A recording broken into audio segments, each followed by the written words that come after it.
প্রত্যেক বন্ধুদের জানাই আন্তরিক অভিনন্দন। সবাই নিশ্চয়ই ভালো আছেন। আবারও চলে এসেছি দারুণ স্বাদের আরও একটি রেসিপি শেয়ার করার জন্য। আজকের রেসিপিটি মাছের, তবে মাছটাকে অন্যভাবে আজকে রান্না করেছি। কিভাবে রান্না করেছি সেই রেসিপি আপনাদের সঙ্গে শেয়ার করব। যারা আমার চ্যানেলে নতুন নতুন আসবেন অবশ্যই চ্যানেলটি সাবস্ক্রাইব করবেন, ফলো করবেন। ফেসবুক প্রোফাইলে আছে ইসলিয়া বিশ্বাস নামে, ইউটিউব চ্যানেলে আছে আইবি কিচেন। তো চলুন ভিডিওটি শুরু করা যাক। এখানে দেখুন আমি জল নিয়েছি আর জলটাকে গরম করে নিয়েছি। আর এখানে নিয়েছি 4 পিস পেটের মাছ। এটা রুই মাছ, আপনারা যে কোনো মাছেরই করতে পারেন, কোনো প্রবলেম নেই। তবে আমি রুই মাছের যে পেটের অংশ সেই অংশগুলো নিয়ে নিয়েছি আর দিয়ে দিলাম গরম জলে, দিয়ে দিলাম স্বাদমতো লবণ আর একটু হলুদ। এখন এইটাকে সেদ্ধ করে নেব।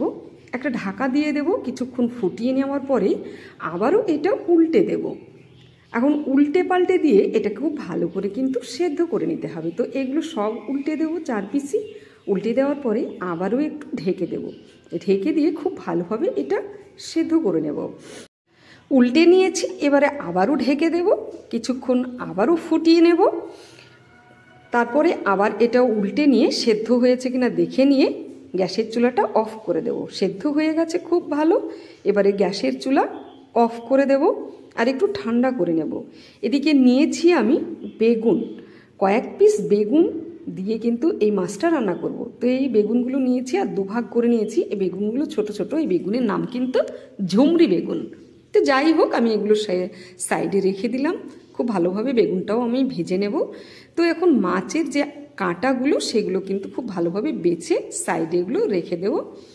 সব মাছেরই কাঁটাগুলোকে আমি সুন্দর করে বের করে নেব এভাবে। আর বের করে নিয়েই এটাকে সুন্দরভাবে মেখে নিয়ে তারপরে এটা রান্না করতে হবে। তো আমি এভাবে সবগুলোকেই বেছে নিচ্ছি আস্তে আস্তে। আমার এখন বাছা মোটামুটি হয়েই এসেছে, বাছা হয়ে গেছে। অনেকগুলো কাটা কিন্তু আমি এখানে পেয়ে গেছি। এখানে বয়স্ক মানুষের যদি মাছ খায় তাহলে এভাবে করে রান্না করলে খুব সুবিধে, বাচ্চা ছেলে বা বড় মানুষ, কারণ অনেকেই মাছ বেছে খেতে পারে না। তো তাদের জন্য এটা কিন্তু খুব ভালো একটা প্রসেস।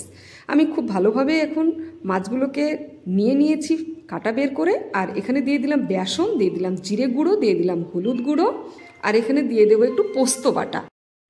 এবারে খুব ভালোভাবে হাত দিয়ে এটাকে মিশিয়ে নিতে হবে। মিশিয়ে নিয়ে এটা একটু সাইডে রেখে দেবো।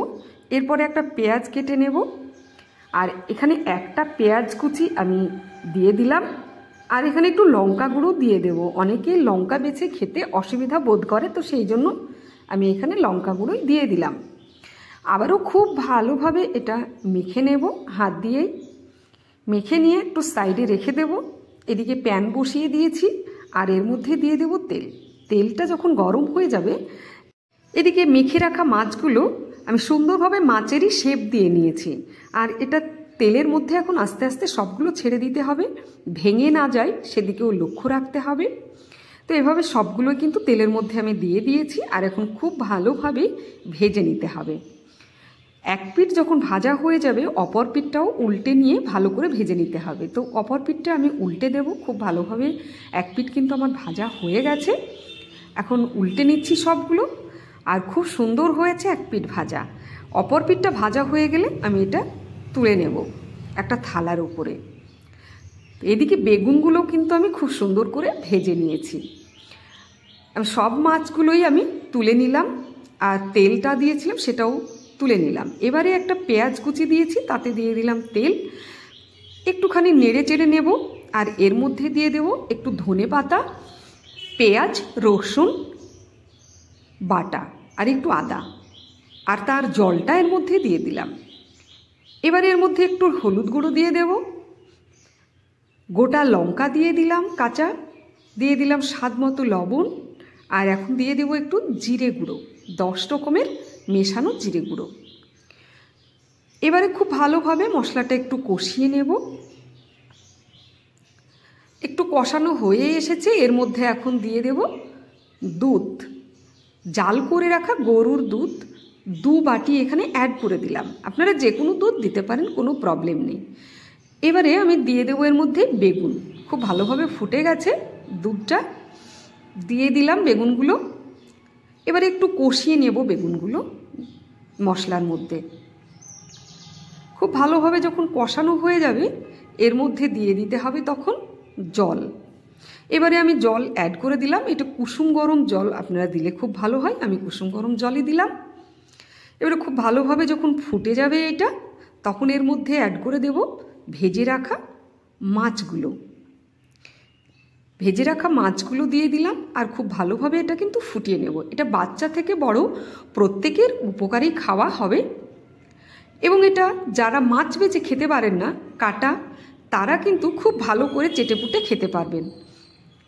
এটা আমি মায়ের কথা ভেবেই কিন্তু রান্না করেছিলাম, যাতে মাছ বেছে না খেতে হয়, সহজেই যেন খেতে পারে। আর মা খুব ভালোভাবে খেয়েছে, আমার ভীষণ ভালো লেগেছে। আমার মা খুব পছন্দও করেছে রেসিপিটা, আর খুব ভালোভাবে এটা কিন্তু খেয়েছেন উনি।